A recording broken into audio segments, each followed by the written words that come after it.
Blizu Grosuplja smo obiskali zelo zanimivo podeželsko hišo, ki jo je zgradila družina zaljubljena v les.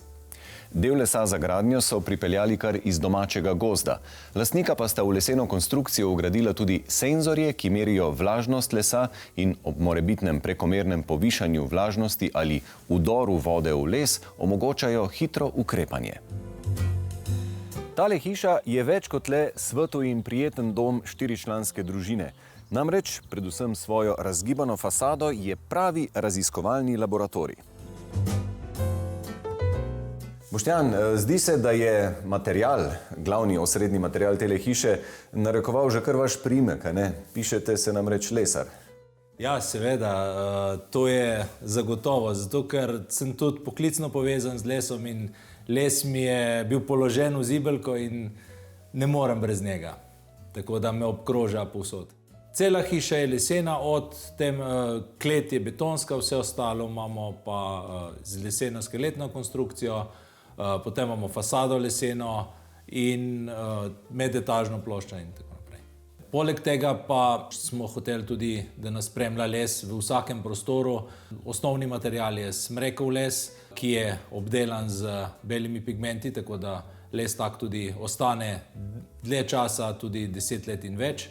Poleg tega smo pa kombinirali še s hrastom in pa belimi površinami. Kot jih predstavljajo ilovnati ometi. Ti so narejeni na lesene obloge in dobro uravnavajo notranjo zračno vlažnost, ki se preko zime giblje okoli idealnih 40%. Hiša je umeščena na eno tako sedlo, bi se lahko reklo, na precej specifičen teren. Je bil glede česarkoli zahteven ali je zaradi te lege več ponudil? Naše skupno stališče je bilo, da čim manj posegamo v obstoječo konfiguracijo terena. To je tudi narekovalo našo zasnovo hiše. Bivalni del smo umestili v srednjo etažo, ki smo jo tudi višinsko poravnali z terenom, ki je na južni strani, se pravi s travnikom. To vsojno lego brežine pa smo izkoristili za umestitev kletne etaže. V kletne prostore smo dali poleg odprte garaže shrambe, tehnični prostor in pa zelo priročno delavnico, ker investitor mislim, da kar precej časa preživi. V srednji etaži imamo dnevni del bivalnih prostorov, ki prek velikih zasteklitev direktno komunicira s prelepo okolico okrog. Poleg tega prostora pa imamo še kopalnico in pa delovno sobo, ki pa je v zadnjem času, se pravi v času korone, ratov kar nepogrešljiv prostor v vsaki hiši. V mansardi imamo nočni del bivalnih prostorov. Spalnica za odrasle je direktno povezana z garderobno sobo, na drugi strani imamo dve otroški sobi, v srednjem delu pa so kopalnica in pa utility. Želeli smo tudi izkoristiti relativno debele sloje zunanjih sten in sicer na način, da smo na zunanjo stran oken na nizke parapete umestili lesene police in tako ustvarili take prijetne kotičke za posedanje in krmljanje.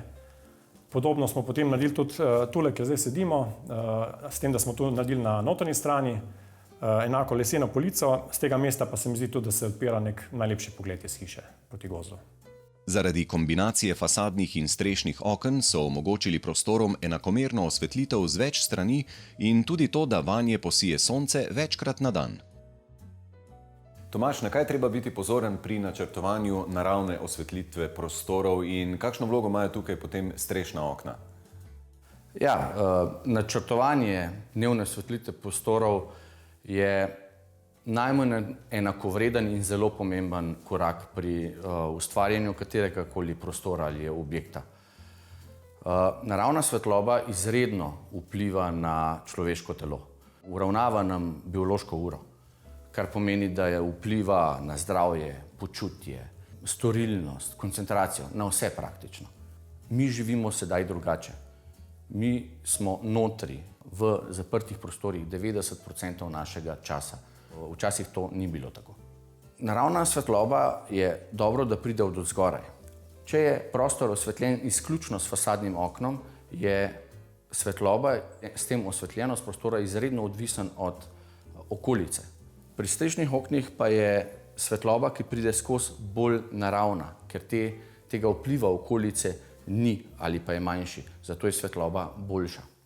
Ko že primerjam fasadna in strešna okna, ne smemo pozabiti, da skozi strešno okno dobimo 2-krat več svetlobe, kot čez enako veliko fasadno okno. 3-krat, če primerjamo to s frčalo. Številne študije kažejo, da dobro osvetljeni prostori pozitivno vplivajo tudi na učne sposobnosti otrok. V njih dosegajo od 7 do 18% boljše učne rezultate. 20% hitreje rešujejo matematične naloge in 26% hitreje berejo. So pa tudi bolj zbrani, bolje razpoloženi in manj občutljivi na bolečino. Seveda mora biti otroška soba tudi ustrezno senčena. Najbolje je z zunanje strani namestiti senčila, ki popolnoma zatemnijo prostor in poleti za 70% zmanjšujejo pregrevanje, na notranji pa senčila za zaščito pred bleščanjem pri branju ali delu za računalnikom. Ok, ni pa samo naravna svetloba tisto, kar dobimo z vgradnjo strešnih oken. Kaj nam še prinesejo? Ja, to je mogoče najbolj pomemben dejavnik, je sigurno tudi zračenje, prezračevanje prostora. Z vgradnjo strešnega okna v mansardne prostore lahko izboljšamo ali povečamo uporabnost samega prostora v mansardi. In s tem dobimo večjo in višjo stojno višino. V tem primeru je tukaj lahko uporabnost prostora pri umivalniku ali pri stranični školjki dosti večja. Hiša, ki je navzven videti kot sodoben skedenj, ima še eno posebnost. To je patinast lesen ovoj z velikimi napušči in razgibanimi vertikalnimi paneli s 3D učinkom. Boštjan, privoščili ste si tudi zunanji lesen videz hiše, leseno fasado. Gotovo tudi zato, ker ste strokovnjak na tem področju. Vse zadnje ste predavatelj na biotehniški fakulteti, poznate, kaj vse se lahko z lesom dogaja in očitno tudi, kako ga uspešno zaščititi. Ukvarjam se z zaščito lesa in tukaj sem ravno zaradi tega šel tudi velike napušče. Poleg tega uporabili smo za fasado smrekovino in jo obdelali z pripravkom za hitro sivenje. In tako smo omogočili, da je celotna vseh 4 strani hiša enake barve, da nimamo 50 odtenkov sive, ampak samo eno. Boštjan, ampak ta hiša je tudi nekakšen vaš poseben laboratorij. Povejte nam kaj o senzorjih, ki ste jih vgradili v les. Uporabili smo jih predvsem na južni strani, kjer imamo 2 dela. En del smo zunanje stene dvignili za 30 cm z betonskim podstavkom. Na drugem delu smo šli pa kar z leseno konstrukcijo direktno na ploščo kleti. In tukaj primerjamo zdaj, koliko vpliva ta detajl stene, kateri je vedno zelo kritičen, kar se tiče navlaževanja in posledično poškodb lesa. Senzorji pa nam omogočajo, da zmerimo, kakšna je vlažnost lesa. Ker vlažnost lesa nad 20% je kritična za razkroj lesa. Kar je več kot 20%, se začnejo lahko pojavljati glive. Senzorji jim tako omogočajo hitro ukrepanje, ki prihrani visoke sanacijske stroške, če bi les začel trohneti.